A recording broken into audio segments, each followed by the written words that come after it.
Good evening, everyone. I'm Shireen Moti, Associate Professor of Law and Associate Dean at OP Jindal Global University.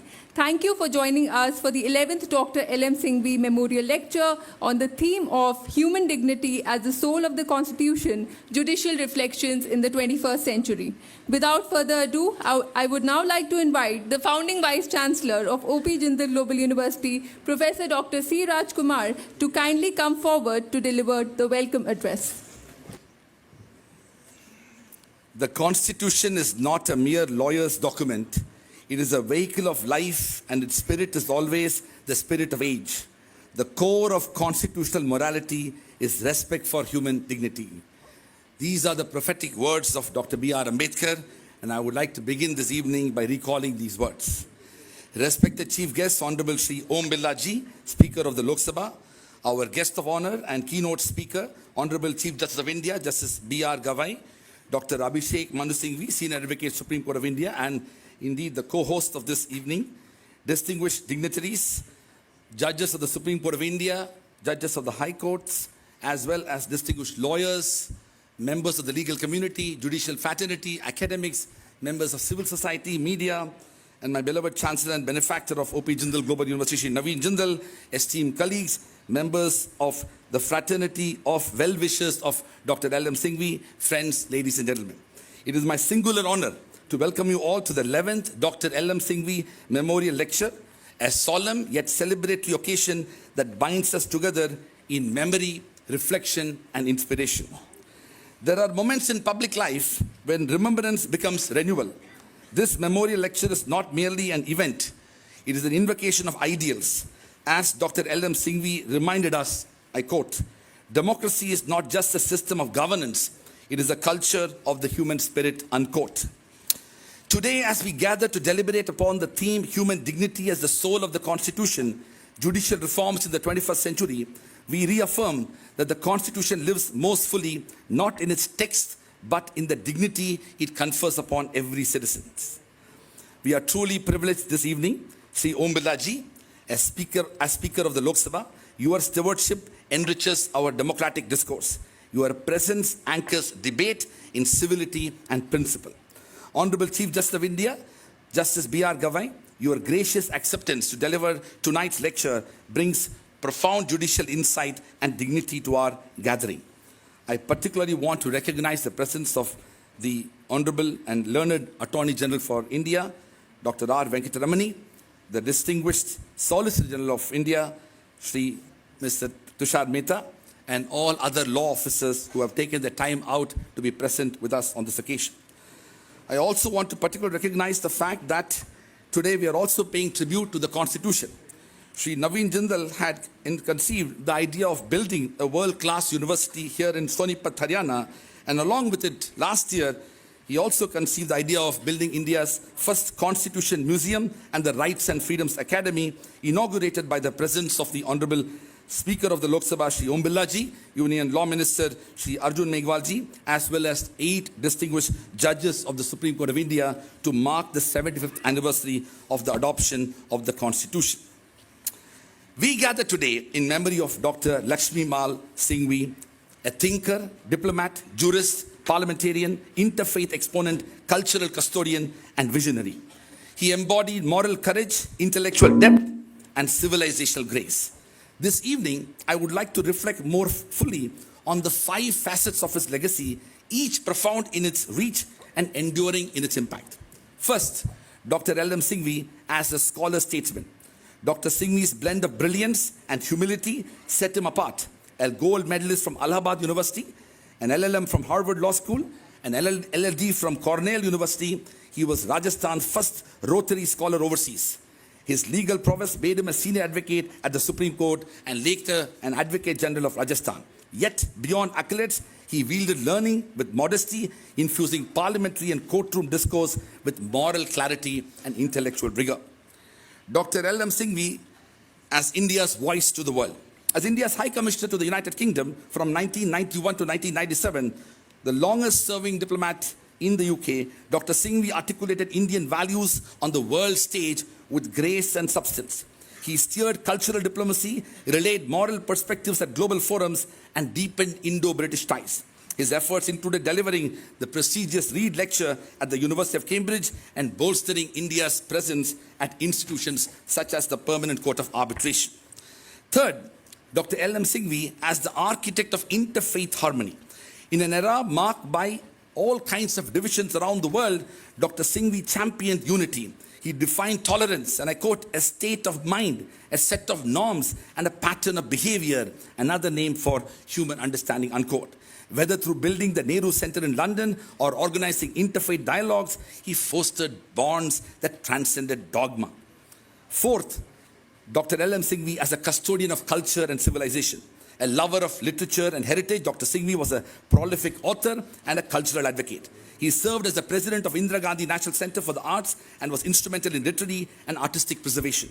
He penned works such as A Tale of Three Cities, Democracy and Rule of Law, and the Jain temples in India and around the world, blending narrative with reflection and a scholarship with soul.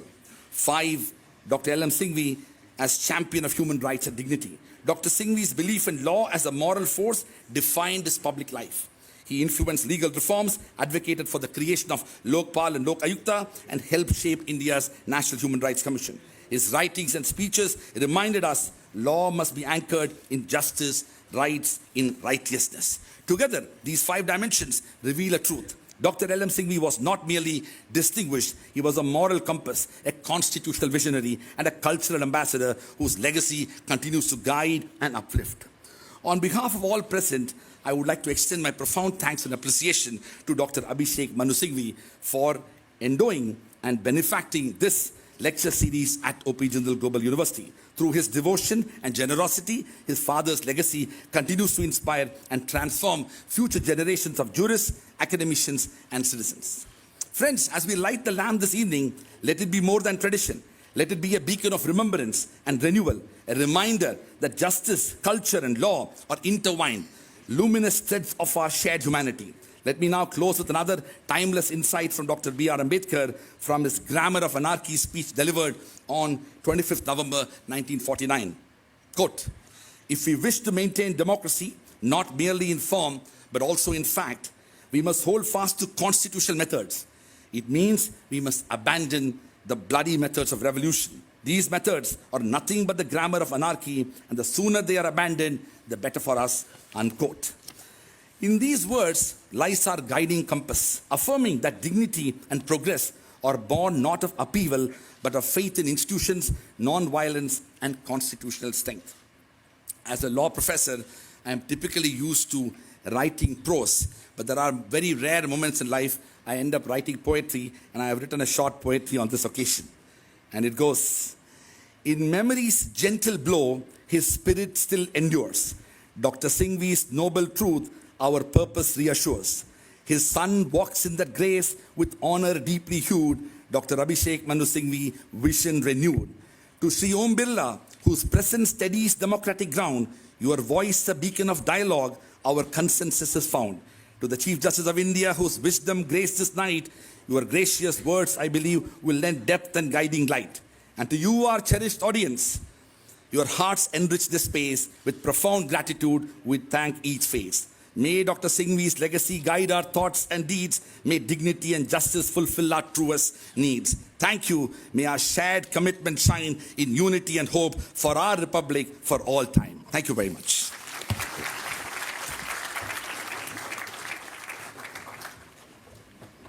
Thank you, sir, for setting the tone for today's program and also introducing us to the life and times of Dr. L.M. Singhvi. On that note, I would now like to invite Senior Advocate, Supreme Court of India and Member of Parliament, Rajya Sabha, Dr. Abhishek Singhvi, to kindly come forward to introduce our chief guest and guest of honor for today. Welcome, sir.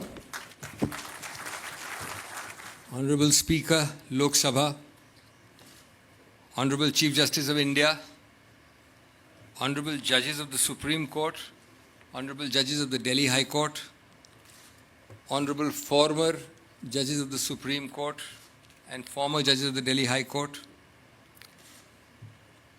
former Union Minister, Attorney General for India, Solicitor General of India, Members of Parliament, Excellencies, Ambassadors and High Commissioners, Chancellor and Vice Chancellor of Jindal University, captains of industry, leaders of political parties, distinguished members of the bar, especially the senior colleagues, members from academia, media, friends, ladies and gentlemen. I am truly overwhelmed by the love, affection and commitment shown by this truly distinguished and august gathering, present in such large numbers on a weekday. For me, this occasion is not merely ceremonial.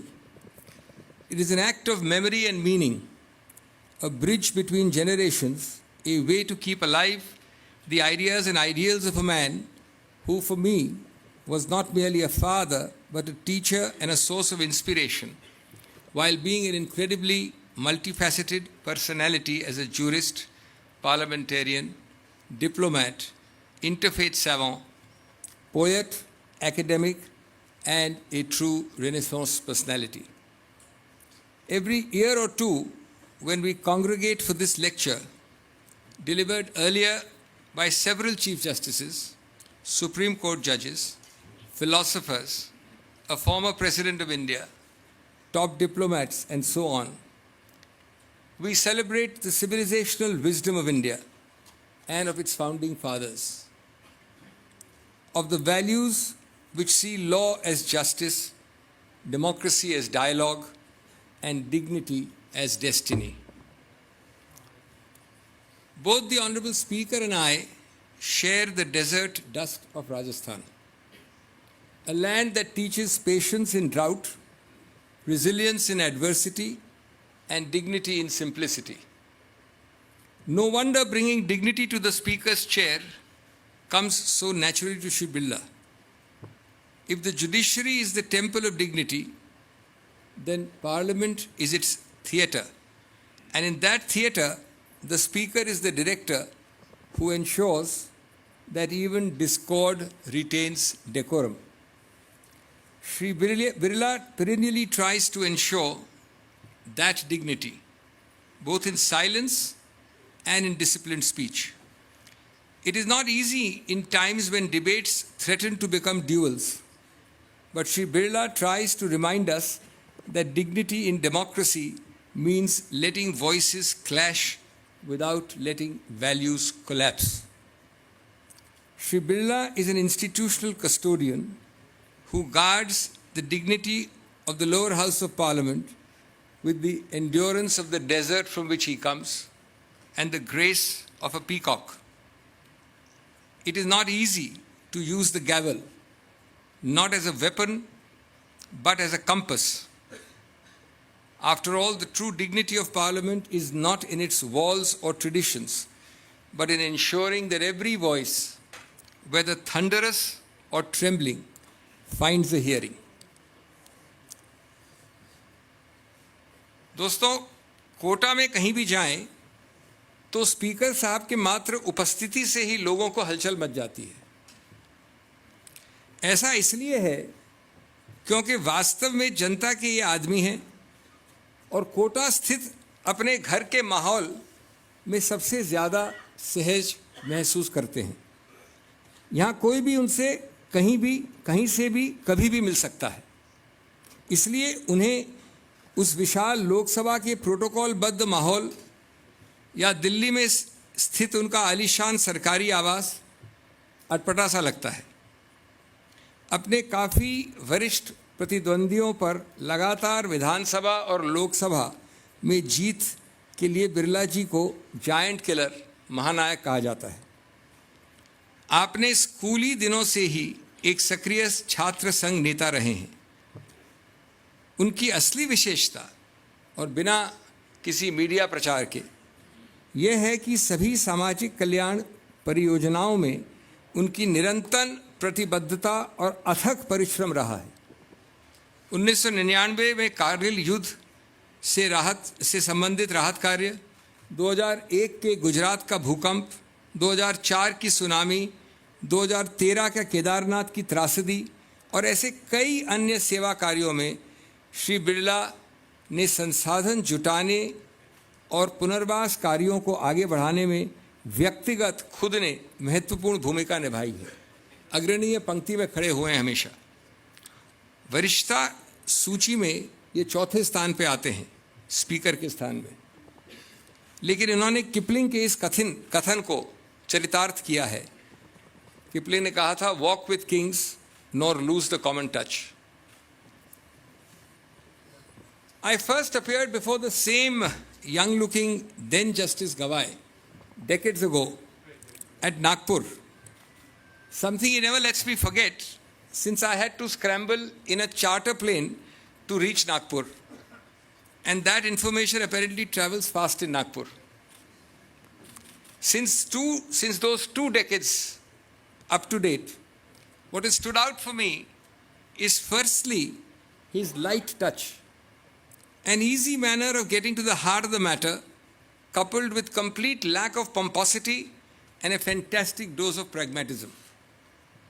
Secondly, he has eschewed as far as possible the Operation Successful Patient Dies syndrome, or the model of many judgments, which automatically lead to minimum sermonizing and maximum decisiveness in his judgments. Thirdly, for a man to have come from such a distinguished political lineage, spreading over the several decades of his father's distinguished public service, and yet to have retained the faith of diverse classes and political dispensations in his own distinguished judicial career, is, I think, a remarkable tribute to his objectivity, fairness, independence, and farsightedness. I have personally experienced this in several extremely politically sensitive cases, which I don't have the time to recount, where Justice GAVAI has neither flinched nor avoided, but has used his light touch, his pragmatism, to preclude the slightest whisper of dissatisfaction from any quarter. This, friends, is no easy achievement, especially in the troubled times we live in. Fourthly, Chief Justice GAVAI is a man whose life journey revives faith in Indian democracy. And in particular, it revives faith in the thought processes and unending exertions of the man in whose memory this building where we are now sitting was consecrated, Dr. B.R. Ambedkar. For someone actually experiencing daily deprivation of resources and creature comforts, for someone who cooked bhakris and drew water, for someone who sat on the floor in municipal classrooms with no chairs, no desks, except his own dreams, Chief Justice GAVAI exemplifies what dogged determination, enduring hard work, and luckily, of course, not following his father's advice, or rather following his father's advice of not joining politics, can achieve. In that sense, no PhD, no classroom, no lecture, and no sermon can educate, enthuse, excite, or energize the youth of this country, and especially young lawyers, than the almost unbelievable trajectory of the life of Chief Justice GAVAI. Friends, the man in whose memory we meet today was truly multifaceted. From drafting the Law Day Charter impromptu by hand in my presence, to inventing the Hindi words Lokpal and Lokayukt in 1962 in Lok Sabha after a chance remark by Pandit Nehru, my father, Dr. L.M. Singhvi's versatility never ceased to amaze me.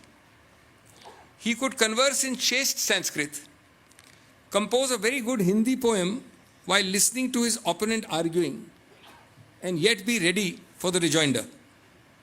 He could be a UN special rapporteur to produce the definitive report on judicial independence decades ago, and leave a very flourishing law practice to become India's longest serving High Commissioner to UK after Krishna Menon.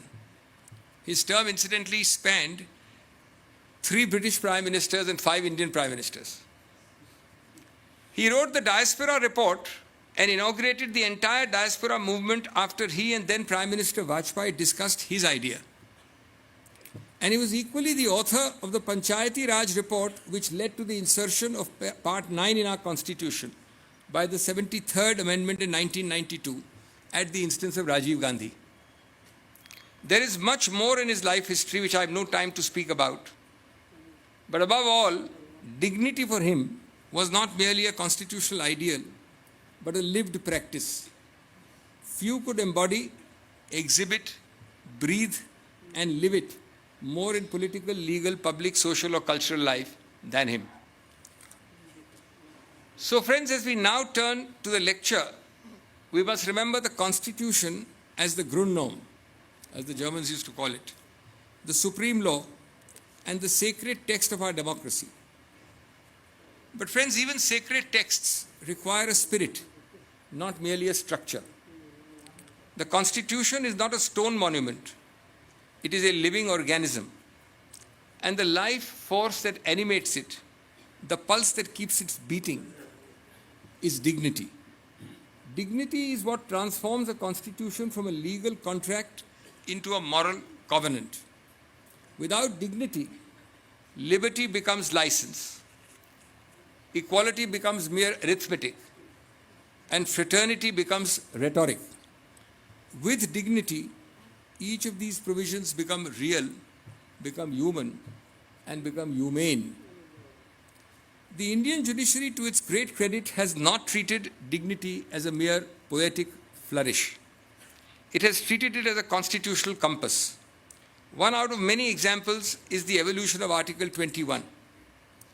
From a narrow protection of life and personal liberty, it has blossomed into a fountainhead of rights to livelihood, to health, to education, to a clean environment, to privacy, to reproductive autonomy. What ties all these expansions together? The recognition that life without dignity is no life at all.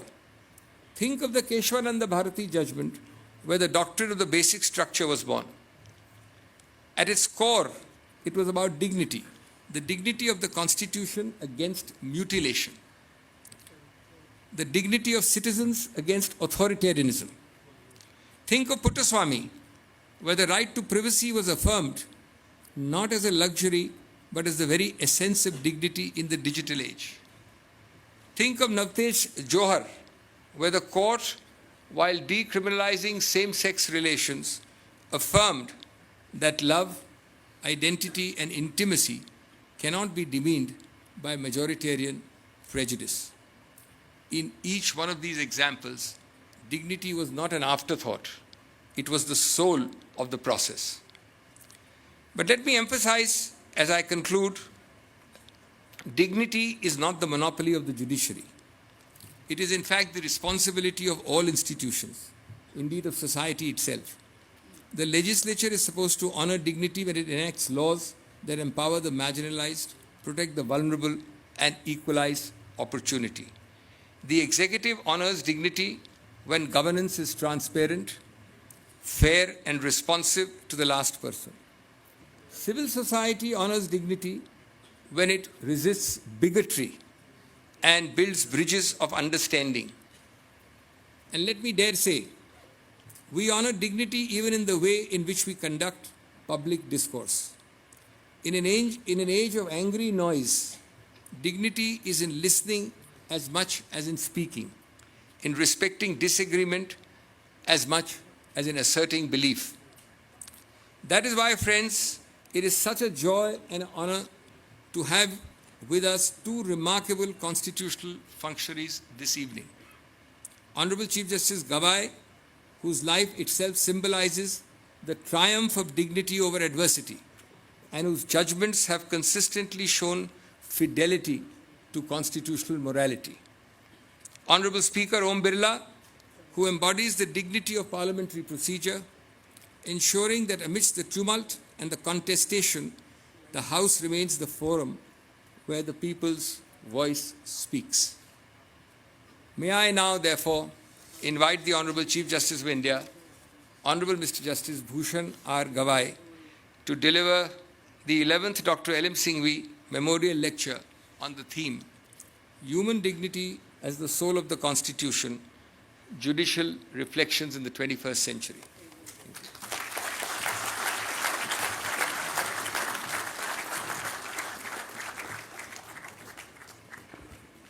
Honorable Shri Om Birla ji, the Speaker of the Lok Sabha, my colleagues from the Supreme Court of India, my former sisters and brothers from the Supreme Court, Honorable Shri D.K. Upadhyay, the Chief Justice of Delhi High Court, the various former Chief Justices present here, the judges of Delhi High Court as well as the former judges from various High Courts, Dr. Abhishek Singhvi, the Member of Parliament and Senior Advocate, Shri Venkatramani, the Learned Attorney General for India, Shri Tushar Mehta, the Learned Solicitor General of India, the Members of Parliament present here in large number who also double as, many of whom also double as lawyers in the Supreme Court. Today we have a dialogue in the afternoon on that. I don't want to speak much on that. The Shri Vikas Singh, the President of the Supreme Court Bar Association, Shri Hariharan, the President of the Delhi High Court Bar Association, Their Excellencies, the Ambassadors and High Commissioners of the various countries, Shri Naveen Jindal, the Chancellor of the University, Professor C. Raj Kumar, the Dynamic Vice Chancellor of the O.P. Jindal Global University, Ms. Shireen Moti, Shri Avishkar Singhvi, and the other members of the Singhvi family present here, various designated as well as non-designated senior advocates, the members of the bar, the students from the university, and the distinguished audience. At the outset, I would like to thank the organizers for giving me an opportunity to deliver today's lecture, the 11th Dr. L.M. Singhvi Memorial Lecture. It is particularly an honor for me to speak today, though I did not have an opportunity to meet Dr. L.M. Singhvi personally, but I knew him through his work and particularly through my father. My father shared the membership of Rajya Sabha almost during the same time when Dr. L.M. Singhvi and Mr. Falli Nariman, the scholars from the legal fraternity, were also the members of the Rajya Sabha. And my father had a close relationship with both of them since his son was associated with the legal profession. And they used to have discussions on the legal issues, and my father used to always tell me about the rich experience that he got through his discussions with both Dr. Singhvi and Mr. Falli Nariman. Their overlapping tenures allowed them to collaborate closely and exchange ideas, and learning about their work and camaraderie has given me a sense of personal connection to Dr. Singhvi's distinguished legacy. Professor Raj Kumar has already spoken about the contributions of Dr. L.M. Singhvi, but in view of the breadth and depth of his work, I would like to take a moment to highlight a few more of his remarkable contributions. Born in Jodhpur, Rajasthan, Dr. L.M. Singhvi was a scholar statesman, a prolific author, an eminent jurist, a distinguished diplomat, and a prominent parliamentarian. In various roles, Dr. Singhvi made seminal contributions to law, governance, and public policy at both national as well as international levels. He was the second longest serving Indian High Commissioner to the UK after Mr. Krishna Menon, as Dr. Singhvi has already told us. He was the principal architect of Pravasi Bharatiya Divas, an initiative conceived to promote sustained engagement with the Indian diaspora and to strengthen cultural, social, and economic ties with non-resident Indians. Equally influential was his role as chair of the Committee of Panchayat Raj Institutions, where he recommended the constitutional recognition of local self-governance through Panchayat Raj. These recommendations laid the groundwork for eventual constitutional status conferred upon Panchayat Raj institutions, thereby deepening India's democratic framework at the grassroots level. Dr. Singhvi also was a distinguished member of the bar who mastered the advocacy, politics, diplomacy, and statesmanship equally well. Dr. Singhvi was elected as the president of the Supreme Court Bar Association on more than one occasion, and he was the founder president of the Supreme Court Bar Association Trust. I must also mention that at the time of his tenure as the High Commissioner of India in the UK in 1996, Dr. Singhvi graciously presented a sculpted statue of Mahatma Gandhi to the Supreme Court, which now stands prominently just in front of the staircase outside the Chief Justice's court. Over time, this statue has assumed a distinctive place within the architectural and symbolic landscape of the court, serving as a constant reminder and guiding emblem of truth, justice, and moral integrity. This memorial lecture is a tribute to him, and on behalf of all of us, I pay my tribute and homage to his distinguished career. It is equally important to recognize the efforts of Dr. Abhishek Singhvi in continuing and building upon his father's remarkable legacy.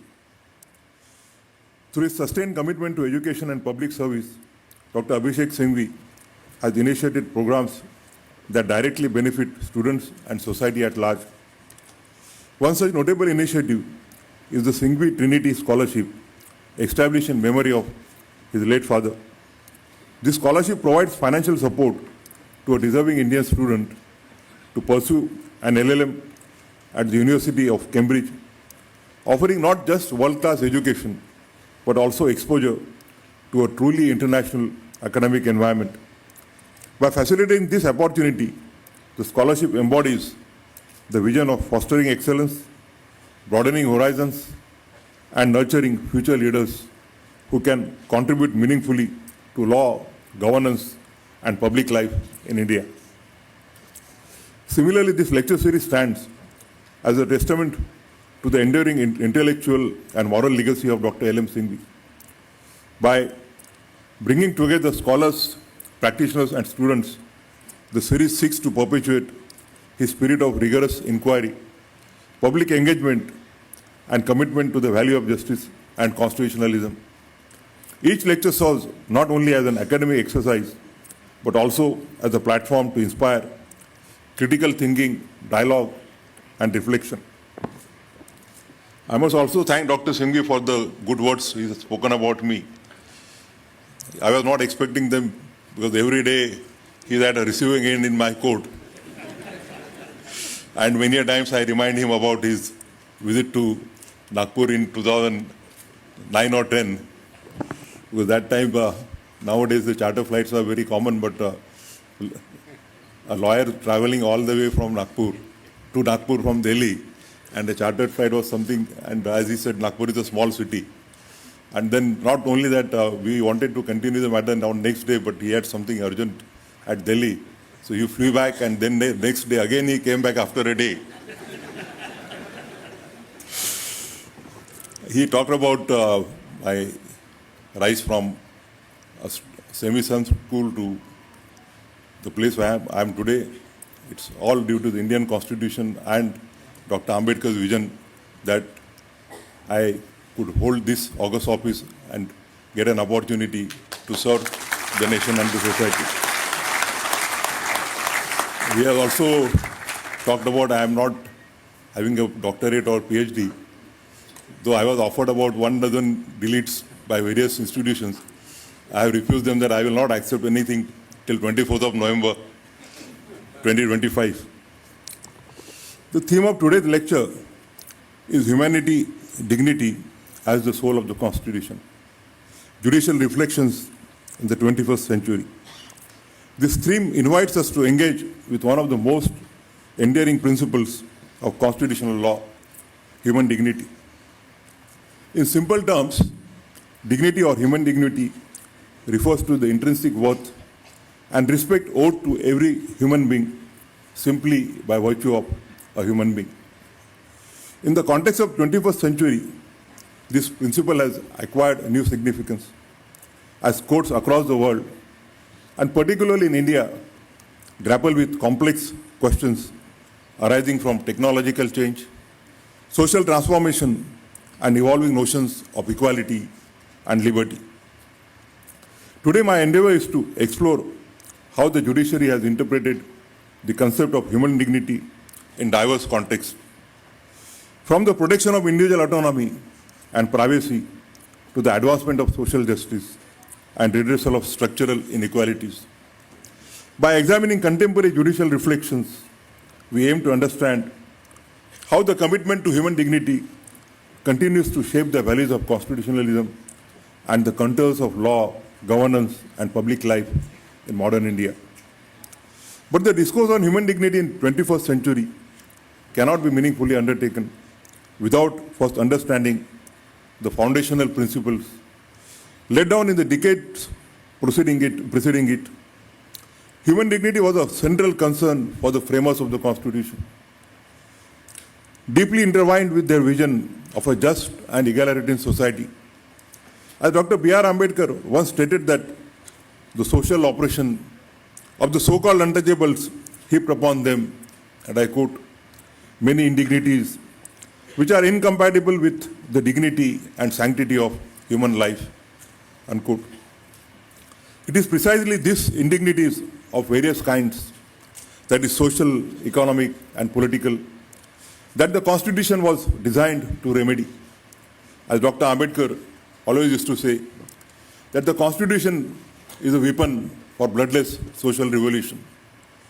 The text of the Constitution explicitly situates dignity alongside the core values of liberty, equality, fraternity, and justice. Signaling its centrality to the Indian constitutional project, the preamble enshrines this principle in clear terms and to provide amongst them all fraternity, assuring the dignity of the individual and the unity and integrity of the nation. As reflected in the preamble, this linkage between dignity and the values of fraternity, unity, and integrity of the nation is significant, as it underscores the idea that respect for each individual is not merely a personal or social value, but a foundational principle for the cohesion of society itself. When the dignity of every citizen is recognized and protected, it promotes a sense of belonging, mutual respect, and solidarity, which are essential for maintaining national unity and harmony. By anchoring dignity in these interrelated values, the Constitution envisioned a society where every individual, regardless of caste, class, or background, could live a life of respect. Furthermore, the phrase, assuring the dignity of the individual, is a direct commitment that every individual has inherent worth. It is particularly noteworthy that Dr. Ambedkar defined fraternity not merely as a social ideal, but as an intrinsic feature of democracy itself. He described fraternity as only another name for democracy, emphasizing that democracy is primarily a mode of associated living, of conjoint communicated experience, and that it requires essentially an attitude of respect and reverence toward fellow men. From this perspective, dignity or human dignity emerges as the core value of democracy, central to the very functioning of the democratic society. Although the term dignity does not find an explicit textual mention in Part 3 of the Constitution, which enumerates the fundamental rights, the judiciary has, through consistent interpretation, recognized it as a foundational principle underlying these rights. Reflections of human dignity are evident across multiple dimensions of the fundamental rights. The prohibition of arbitrariness under Article 14 ensures that state actions respect reason, fairness, and equality, thereby safeguarding the individual's sense of self-worth. Similarly, the rights against discrimination under Article 14 and 15 and the guarantee of equality of opportunity under Article 16 seek to affirm the inherent dignity of every person by preventing unequal treatment based on caste, religion, gender, or other personal attributes. Dignity also underlines the freedoms enshrined in Article 19, which protect individuals' autonomy in expressing themselves, associating, and moving freely, enabling them to lead meaningful lives. Most significantly, the right to life and personal liberty, as enshrined under Article 21, has been interpreted expansively by the Supreme Court to encompass the right to live with dignity, including personal autonomy, bodily integrity, and freedom from degrading treatment. Collectively, these constitutional provisions demonstrate that the protection and promotion of human dignity is a unifying principle underlying the entire framework of fundamental rights. I'll now refer to a series of judgments on various aspects of human dignity. The judicial recognition of the principle of human dignity in India began to crystallize in the late 1970s, largely in response to the widespread reports of inhuman and cruel treatment to the prisoners in the jails across the country. The courts observed that deprivation of liberty could not justify the infliction of humiliation, torture, or degrading treatment, and emphasized that even those in custody retain their fundamental human worth and rights. This period marked a significant shift in constitutional jurisprudence, where the judiciary began to interpret the right to life and personal liberty under Article 21 not merely as a procedural safeguard against arbitrary deprivation of freedom, but as a guarantee to live with dignity, respect, and human conditions, laying the groundwork for later expansive interpretations in areas such as prison reforms, rights of marginalized groups, and socio-economic entitlements. In Sunil Batra versus Delhi administration, a constitution bench of the Supreme Court took serious cognizance of the inhuman treatment of under trials, convicts, and individuals on death row. Justice Krishna Iyer emphasized that the human thread of jail jurisprudence demands that no prison authority is exempt from constitutional obligations, and that the forcible denial of fundamental rights constitutes an institutional outrage. The court condemned the use of iron fetters and held that practices such as solitary confinement and cellular segregation are both inhuman and irrational. In Sunil Batra 2 versus Delhi administration, the Supreme Court underscored that imprisonment does not strip an individual of their humanity.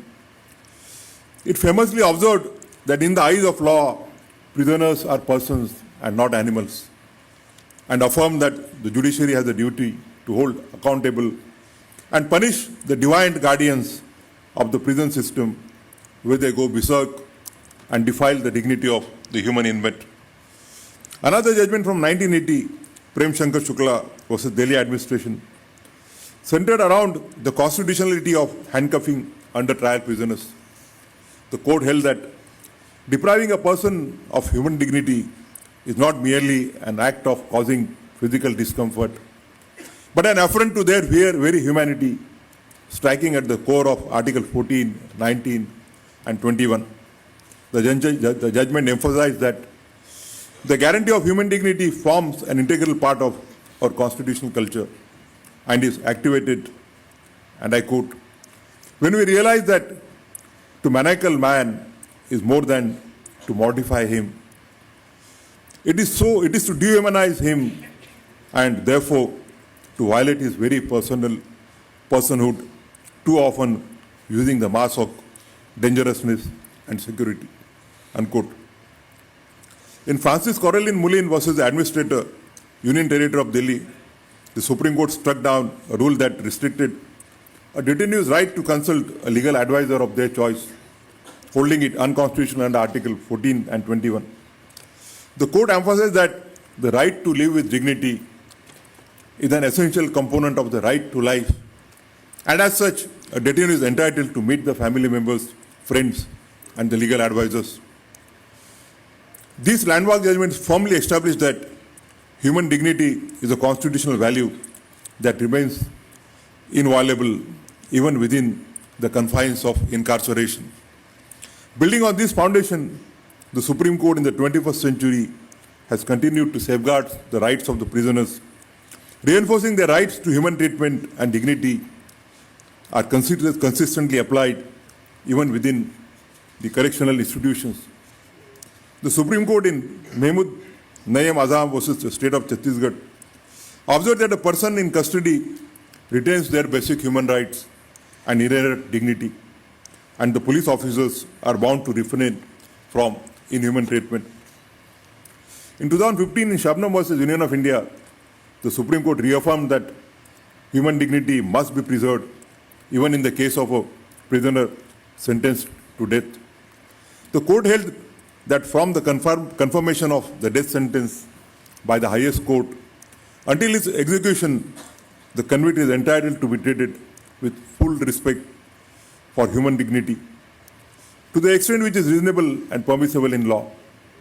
The court explained the principle of human dignity in the following words, and I quote, "Human dignity is infringed if a person's life, physical or mental welfare is alarmed.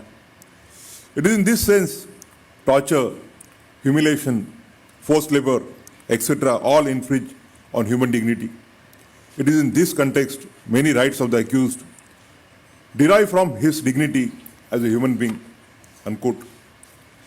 The Supreme Court in the judgment of 2019 titled X versus State of Maharashtra, while holding that post-conviction severe mental illness will be a mitigating factor in committing his death sentence, emphasized that the right to dignity of an accused does not dry out with the judge's ink. Rather, it subsists well beyond the prison gates and operates until his last breath. More recently, in October 2024, referring to the principle of human dignity, the Supreme Court in the case of Sukanya Shanta versus Union of India struck down prison manuals which discriminate against individuals on the basis of their caste. The court held that such provisions perpetuate the idea that some individuals are inherently suited to the low status labor based solely on their birth, reinforcing deep-rooted caste inequalities. It was noticed that such provisions deprive prisoners from marginalized groups of a sense of dignity and the expectation that they should be treated equally. We also find that the principle of human dignity has played a crucial role in how the Supreme Court has derived unenumerated rights from the Constitution. Article 21, which guarantees the right to life and personal liberty, has been the primary foundation for recognizing such rights. As I stated, the court in Francis Corolle emphasized that the right to life is not confined to mere existence, but extends to living a life with dignity, thereby broadening the ambit. Another crucial judgment here is Mohini Jain versus the State of Karnataka, where the court declared the right to education as a fundamental right under Article 21. The court made it clear that education is not just a policy goal, but a constitutional necessity for a life of dignity. As the court observed, and I quote, "The dignity of a man is inviolable. It is the duty of the state to respect and protect the same. It is primarily the education which brings forth the dignity of a man. An individual cannot be assured of human dignity unless his personality is developed, and the only way to do that is to educate him." Education was highlighted as a facilitator for recognizing one's dignity. As we marched in the 21st century, the ambit and scope of human dignity was further expanded by the Supreme Court in M. Nagaraj versus Union of India, as the court held that it is the duty of the state not only to protect the human dignity, but to facilitate it by taking positive steps in that direction. In Sukanya Shanta in 2024, the court declared that Article 21 includes the right to overcome caste barriers as a part of the right to life of individuals from marginalized communities. This is to ensure that they can flourish in an environment of equality, respect, and dignity without being subjected to a caste-based discrimination which triples their personal growth. Another important aspect of the discourse on human dignity is that it is intrinsically connected to an individual's autonomy and especially to make decisions about their own life. It encompasses the freedom to exercise choice, personal agency, and self-determination. The courts have consistently recognized that human dignity and personal autonomy are mutually reinforcing. A person cannot truly live with dignity if they are denied the ability to make choices regarding their body, actions, or life circumstances. The interconnection has been central to judicial reasoning in areas such as reproductive rights, privacy, and the right to refuse medical treatment, where the courts have emphasized that respect for autonomy is a fundamental component of the right to live with dignity under Article 21. In Sujita Srivastava versus Chandigarh administration, the court observed that a woman's right to make reproductive choices is an essential facet of personal liberty under Article 21 of the Constitution. It emphasized that reproductive autonomy encompasses both the decisions to procreate and the choice to refrain from procreation, and that the fundamental considerations are the protection of a woman's privacy, dignity, and bodily integrity. The Supreme Court in Singhvi versus State of Karnataka recognized that a forcible intrusion into a personal mental processes is also an affront on human dignity and liberty, often with grave and long-standing consequences. A strong emphasis on dignity is made in the 9-judge bench decision in 2017 in K.S. Puttaswamy versus Union of India. This judgment declared the right to privacy as a fundamental right, flowing through various provisions of Part 3 of the Constitution. It was held, dignity cannot exist without privacy. Both reside within the inalienable values of life, liberty, and freedom which the Constitution has guaranteed. Privacy straddles across the spectrum of fundamental rights and protects for the individual a zone of choice and a self-determination. Privacy was held to be the constitutional core of human dignity. It affirms that living with dignity is essential to realizing the liberties and freedoms that form the cornerstone of our Constitution. In 2018, the Common Cause versus Union of India, the court permitted passive euthanasia in cases of terminally ill persons.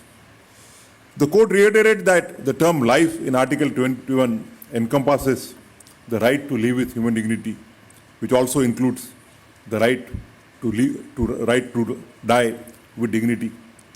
As an intrinsic aspect of the right to live with dignity, this interpretation underscores that the right to dignified existence extends throughout the natural course of life, encompassing not only the quality of living, but also the manner and procedure of death.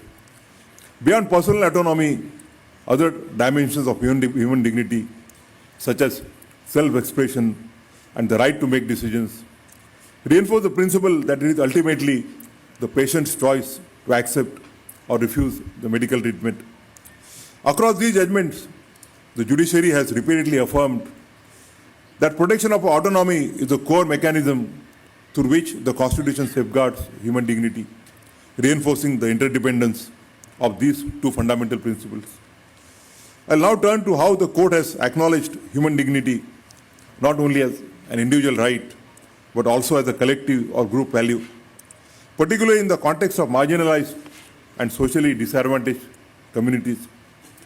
The judiciary has recognized that structural inequalities, historic injustices, and systematic discriminations can undermine the dignity of entire social groups, and that protecting their dignity requires affirmative measures, safeguards, and equality-oriented interventions.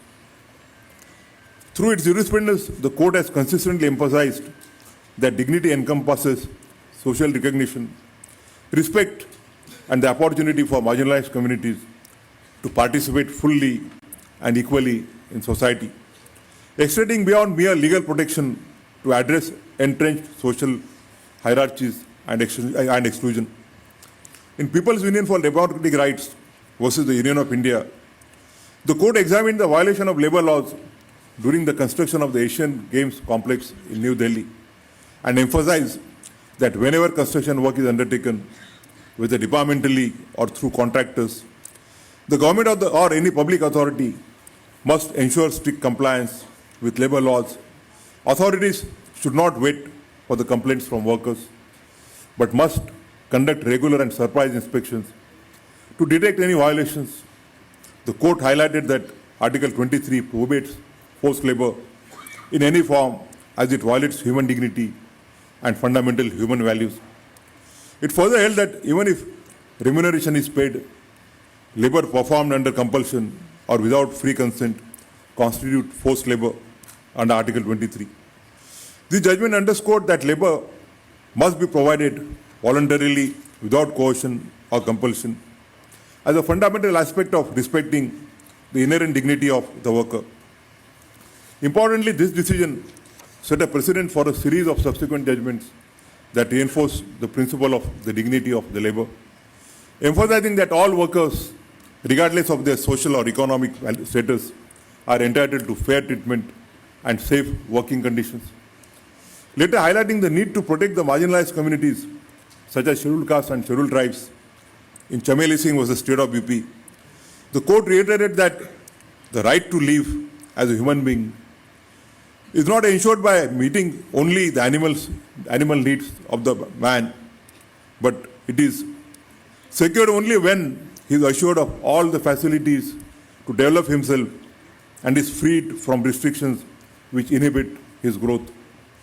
The court articulated that the true purpose of securing dignity of person and equality of status is to create supportive conditions which include the right to food, water, decent environment, education, medical care and shelter.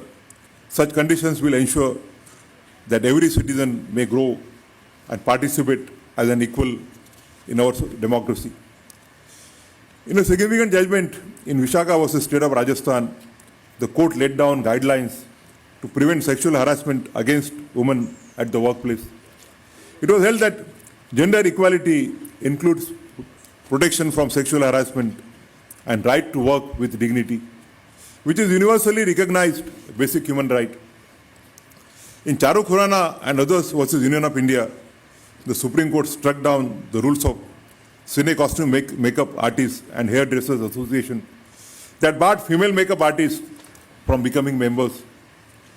The court observed that equality cannot be realized without equal opportunities and noted that preventing a woman from entering a profession for which she is qualified not only denies her the opportunity to work, but also clips her capacity to earn her livelihood, which affects her individual dignity.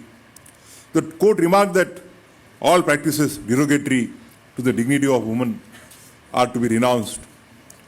In Secretary, Ministry of Defence versus Babita Punia, a two-judge bench upheld the claims of women engaged in short service commissions in the army to seek parity with their male counterparts in obtaining permanent commissions.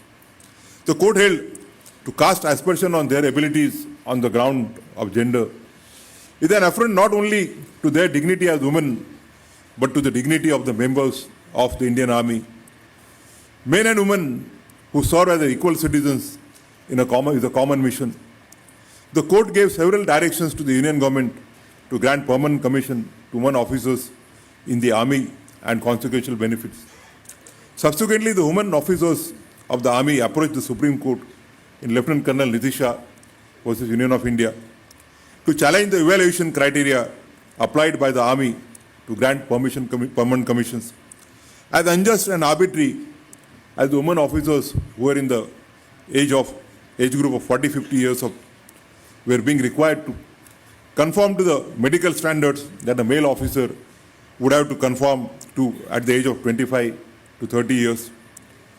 The court concluded that the process adopted by the Army to grant permanent commission to women officers failed to remedy the gender discrimination identified in Babita Punia. The evaluation procedure was found to constitute indirect and systematic discrimination disproportionately affecting women, the court held that this discrimination inflicted both economic and psychological harm and constituted an affront to their dignity. The dignity of persons with disabilities has also been increasingly recognized by the courts as an essential facet of constitutional protection. Judicial pronouncements have emphasized that persons with disabilities are entitled to live with self-respect, dignity, autonomy and equality, and that society and the state have a duty to remove barriers, physical, social, and institutional, and hinder their full participation in public and private life. In Jija Ghosh versus Union of India, the Supreme Court awarded compensation to the petitioner to be paid by an airline which had deported her from the aircraft because of her disability. The court found that this incident was discriminatory against persons with disability. It was noted that rights of persons with disability are founded on the sound principles of human dignity, which is a constitutional value and a constitutional goal. The court recognized the principle of reasonable accommodation for persons with disability. In Vikas Kumar versus the Public Service Commission, the court held that the provisions of scribe is mandated by law to ensure that persons with disabilities can live a life of equality and dignity with their bodily and mental integrity respected by society. It observed that it was fundamentally wrong for the UPSC to restrict these facilities solely to persons with benchmark disabilities. The court emphasized that all necessary support and accommodations must be provided to enable persons with disabilities to participate on equal footings. More recently, in Amarjain versus Union of India, the court was hearing a petition filed seeking directions to various respondents to formulate appropriate rules and regulations for conducting digital KYC, e-KYC, video KYC process through alternative methods to ensure an inclusive and accessible process to all persons with disabilities. The court held that, and I quote, bridging the digital divide is no longer merely a matter of policy discretion, but has become a constitutional imperative to secure a life of dignity, autonomy, and equal participation in public life. The right to digital access, therefore, emerges as an intrinsic component to the right to life with liberty, necessitating that the state proactively designs and implements including digital ecosystems that serve not only the privileged but also the marginalized, those who have been historically excluded, unquote. Overall, the Supreme Court has been consistent in evolving the human dignity jurisprudence. To give examples, I normally do not refer to my judgments, but I'll take liberty to refer to my two judgments. The first regarding directions in the matter of demolition of structures, where the court laid down certain guidelines to prevent illegal demolition of structures, including the homes of the accused persons. In doing so, the court also noticed having a house or a roof over one's head gives satisfaction to any person. It gives a sense of dignity and a sense of belonging. More recently, in T.N. Godavaram Thirumpala versus Union of India, while dealing with the issue of hand-pulling rickshaws in a town in Maharashtra, the court held that the persons towing handcart rickshaws in Matheran do so not of their own choice, but since they have no other source of livelihood. Permitting such an inhuman practice, which hits the concept of human dignity in a country like India, which is marching towards becoming a developed country from a developing country, belittles the constitutional promise of social and economic justice. The court directed the state, as its duty under the directive principles of the state policy, to ensure that social and economic justice is done to the citizens, should form a scheme for rehabilitation of these handcart rickshaw pullers so that they are not deprived of their livelihood, at the same time prohibiting the human practice of handcart rickshaws. Significantly, the Supreme Court had earlier highlighted the connection between the human dignity and the directive principles of state policy in the Bandhuwa Mukti Morcha in 1984. Dealing with the issue of bonded labor, Justice P.N. Bhagwati, emphasizing that Article 21 guarantees the right to live with human dignity, free from exploitation, and the right draws its vitality from the directive principle of state policy, particularly Clause E and F of Article 39, as well as Article 41 and 42. He concluded that, at a minimum, human dignity entails safeguarding the health and strength of workers, ensuring protection for children against abuse, providing opportunities for growth under conditions of freedom and dignity, access to education, just and human working conditions, and maternity relief. I would not like to burden you with more judgments and would straight away come to my concluding remarks. I would say that the judiciary has emphasized human dignity as the soul of the Constitution.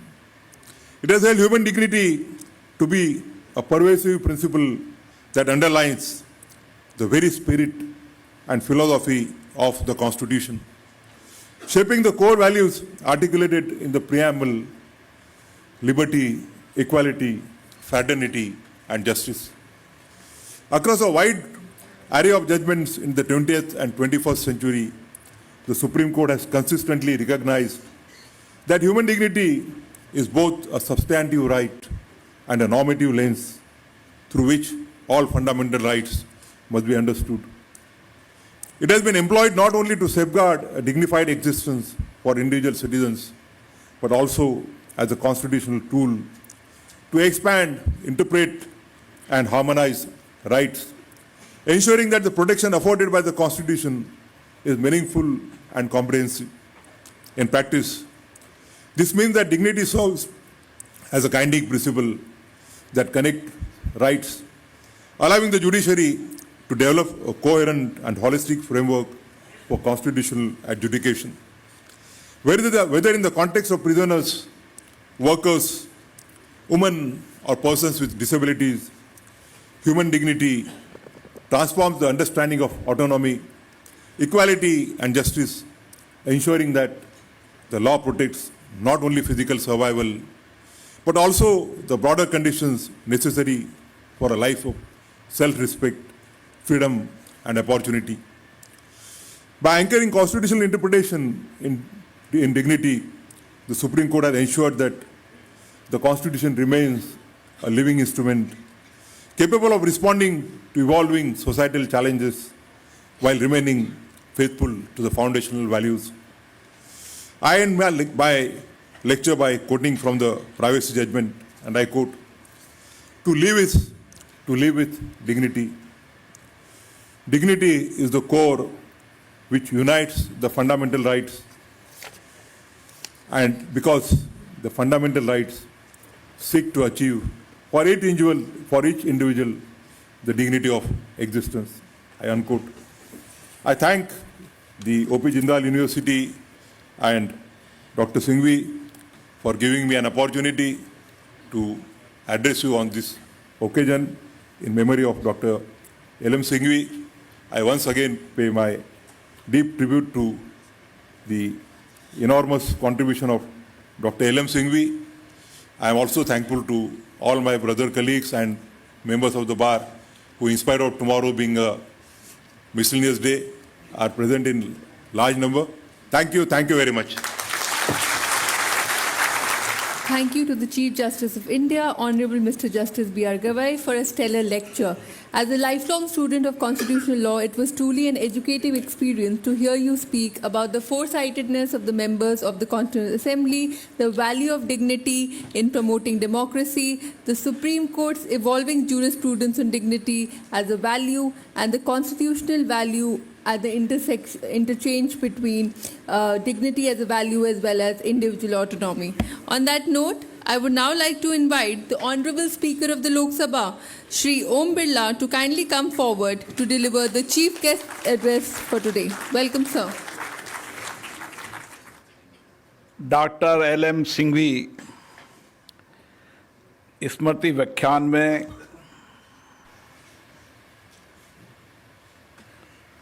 आज हम सब doctor LM. Singhvi जी का जीवन, जिन्होंने एक राजनीतिक यात्रा के साथ एक राजनीतिक यात्रा, संविधान और कानून, साहित्यकार, कवि, ऐसा उत्कृष्ट उनका जीवन है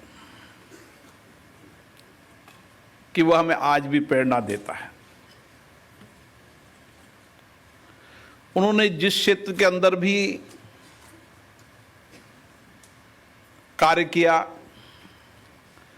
चाहे एक राजनेता के रूप में, उस समय 1962-67 के अंदर राजस्थान का जोधपुर एक जीवंत शहर है, वहां पर निर्दलीय सांसद बने।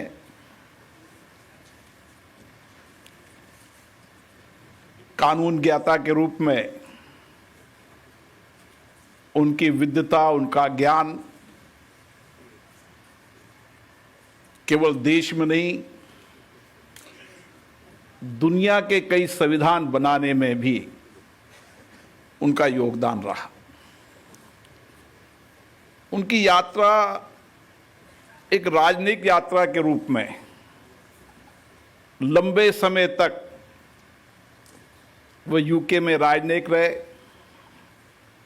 और उस समय उन्होंने भारत के लोकतंत्र की यात्रा, भारत की संस्कृति, भारत की विद्वता, भारत का व्यापार और भारत के लोग जो दुनिया में रहते थे, उनको गरिमा देने के लिए, उनकी पहचान बनाने में भी उनका बहुत बड़ा योगदान रहा।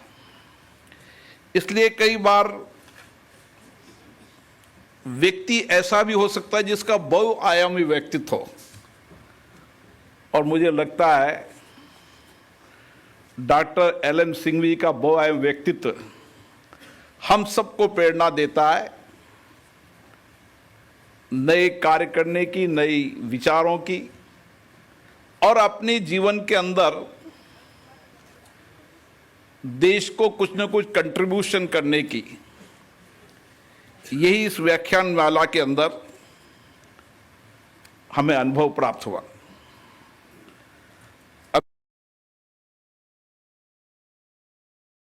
के मुख्य न्यायाधीश, जिन्होंने समय समय पर इस देश के अंदर कानून के द्वारा मानव गरिमा के विषय पर अलग अलग जो निर्णय हुए, फैसले हुए, उनके बारे में बताया। और सही बात है, इस दुनिया के अंदर भारत लोकतांत्रिक एक ऐसा देश है जिसने हमेशा आजादी के बाद बंधुत्व, समानता पर विशेष रूप से ध्यान दिया। संविधान निर्माता बाबा साहब अम्बेडकर ने जो आजादी के बाद उस समय विचार दिया, जो दृष्टिकोण दिया, उन्होंने मानवता की संवेदना और समानता, बंधुत्व और सबको समान अधिकार, सबको न्याय, सबको व्यक्ति अधिकार, उस पर संविधान की मूल प्रस्तावना से लेकर संविधान की मूल धाराओं में भी विशेष रूप से मानव गरिमा के विषय के अंदर, उनके संविधान के अंदर जो अनुच्छेद है और संविधान सभा की डिबेट के अंदर भी हमारे संविधान निर्माताओं ने उस चर्चा, डिबेट के अंदर भी मानव गरिमा का विशेष ध्यान रखा। और आज हमें खुशी है कि इस 75 वर्ष की लोकतंत्र की यात्रा के अंदर समय समय सरकारों ने भी संसद के अंदर कानून पारित किए, मानव गरिमा के विषय पर, निजता पर विषय पर, स्वतंत्रता पर, समानता पर मुद्दों पर लंबी चर्चा हुई, डिबेट हुई। और आज हम 21वीं सदी से जब गुजर रहे हैं तो निश्चित रूप से मानव गरिमा के विषय पर समय समय चाहे कानून के फैसले हो, चाहे सरकार के फैसले हो, आज सवाल ये है कि इन सारी संस्थाओं के माध्यम से हम कैसे लोगों को त्वरित न्याय दिलाएं, कैसे इतने वर्षों बाद भी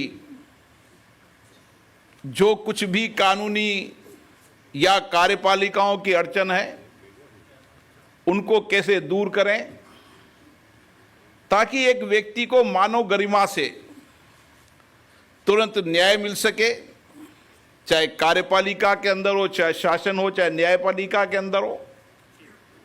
इस पर एक बड़ी डिबेट चर्चा का अवसर है और मुझे आशा है आप सब लोग अपने अपने क्षेत्र में बहुत विद्वान हैं, जिन्होंने समय समय पर ऐसे विषयों पर अपने विचारों को व्यक्त किया है, अपने ज्ञान, अपनी विद्वताओं को लिखा है।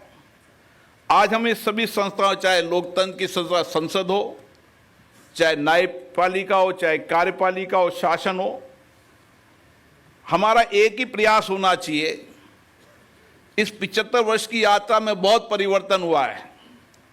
हमने अंग्रेजों के बने कानूनों को परिवर्तन करने का लगातार प्रयास किया है। आज मुझे खुशी है कि हमने अंग्रेजों के उन कानूनों को भारत के लोकतंत्री व्यवस्थाओं के अनुसार हमने उन कानूनों में परिवर्तन करने का काम किया है।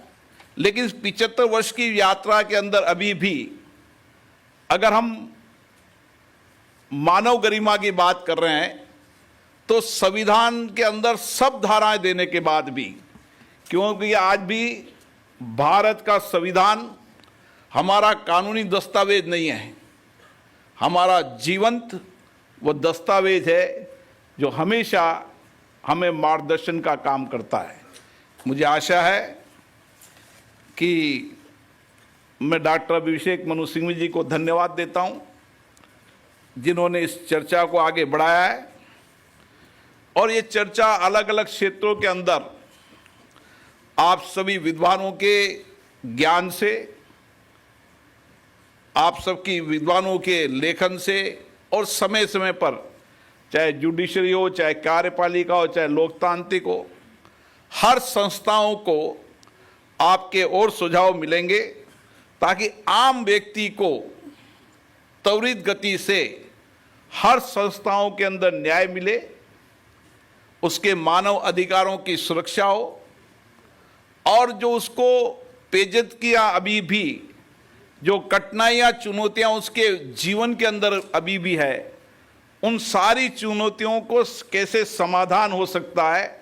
मुझे लगता है कि संविधान में जो बनाई तीनों स्तंभ हैं, कार्यपालिका, न्यायपालिका, विधायिका, वह अपने आप में सबको व्यापक अधिकार है और इन सारी संस्थाओं के अंदर आज भी व्यापक परिवर्तन करने की आवश्यकता है और इसके लिए आपके अमूल्य सुझाव आएंगे। मैं पुनः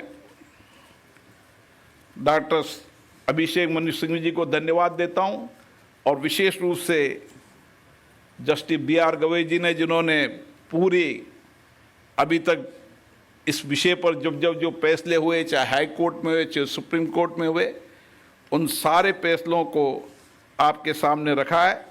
निश्चित रूप से आज की ये व्याख्यान माला हम सबको नया मार्गदर्शन देगी, नए विचार को प्रेरित करेगी और LM सिंघवी जी के जीवन, उनके उत्कृष्ट अद्भुत जीवन को से हम सबको प्रेरणा मिलेगी। आप सभी को बहुत बहुत धन्यवाद।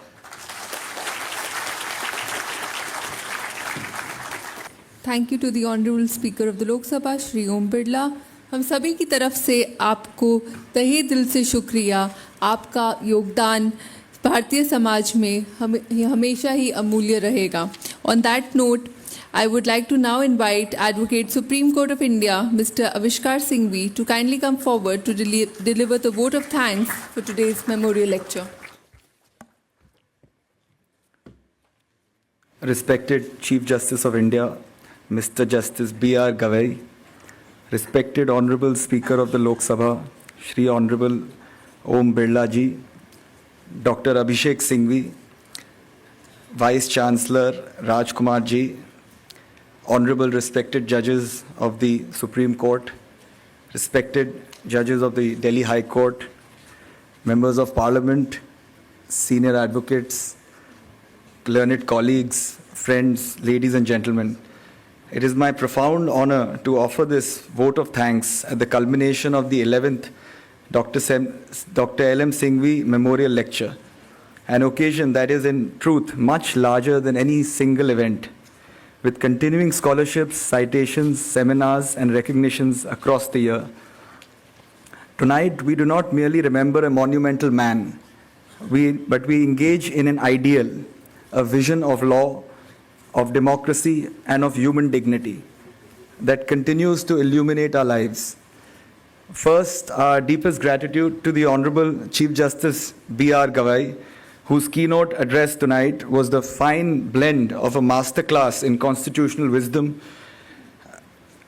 with living affirmation of the theme we have gathered to explore today, human dignity as the soul of the Constitution. Your reflections reminded us that courts do not merely interpret law, they safeguard the very essence of our collective humanity. You have meticulously recollected various decisions underlined and underpinning human dignity.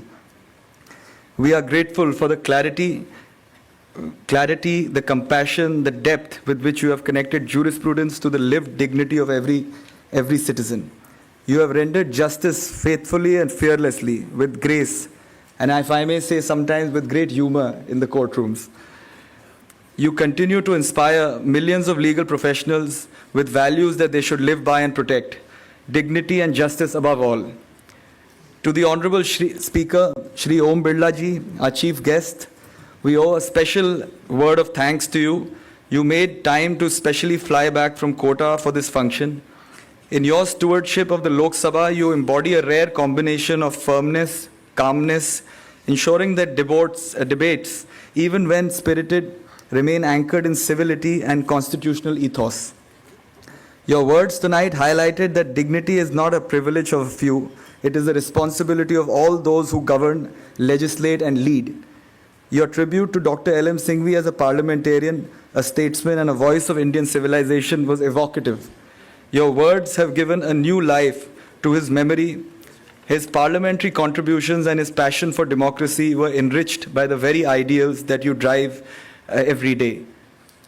It is often that a lecture series, I first want to say a few words about my father as well. My gratitude to my father, Dr. Abhishek Singhvi, who has always welcomed us to this annual conversation and guided it with magnanimity, wit, and balance.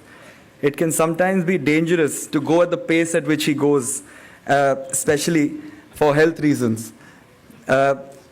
It can also be an enriching one at the same time. His capacity to work hard and fulfill his dream and the vision carried by my grandfather is immaculate. His reflections reminded us that remembering Dr. L.M. Singhvi is not an act of nostalgia, it is an exercise in moral imagination. And it's thinking about the kind of society that we wish to build, one in which law, life, principle, practice, and dignity walk hand in hand. My heartfelt gratitude to one of the most remarkable Vice Chancellors of India, Professor Raj Kumar, a perennial dynamo of energy and innovation in the education sector, who has revolutionizing the way in which we impart education. Having known him personally for some time now, I can not only vouch for his unparalleled energy levels, but also his unwavering determination to accomplish his dream and vision for the students of this country that come from all parts of this great nation. To the members of the bar, judiciary, political leaders, academics, diplomats, friends, and all attendees, Your presence here is in itself is a testament to the respect and affection that my grandfather inspired across generations and professions. You have given your attention, your intellect, your conscience to this dialogue. For that, we are profoundly thankful. To all those who have joined us today, your presence here is deeply appreciated. It reflects the wide-ranging legacy of a man who was truly multifaceted.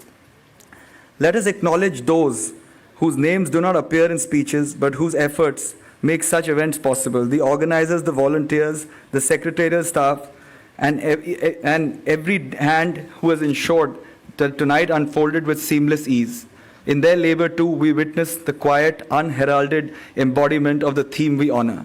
It is often said that a lecture series is only as meaningful as the dialogue it inspires between the past and the present. In this, we are specially blessed that Dr. L.M. Singhvi dedicated his life to law, justice, public service, and to diplomacy, and all with a conscience.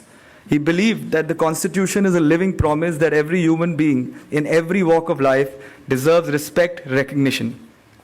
He was a polymath whose life was a confluence of intellectual brilliance, moral conviction, and tireless public service. Tonight's discussions, the depths of insight shared, and the gracious engagement of our guests have carried forward that promise.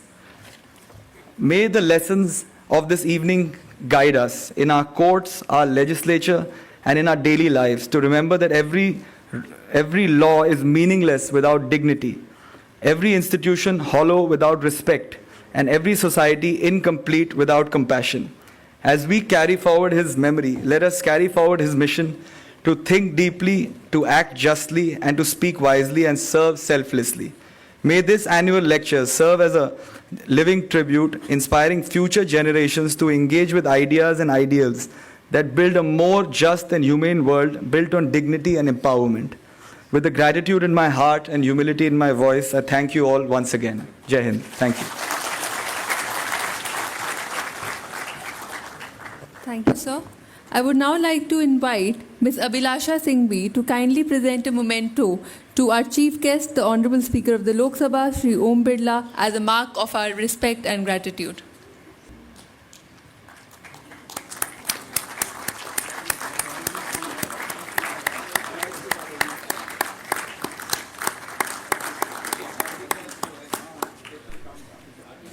Thank you, ma'am.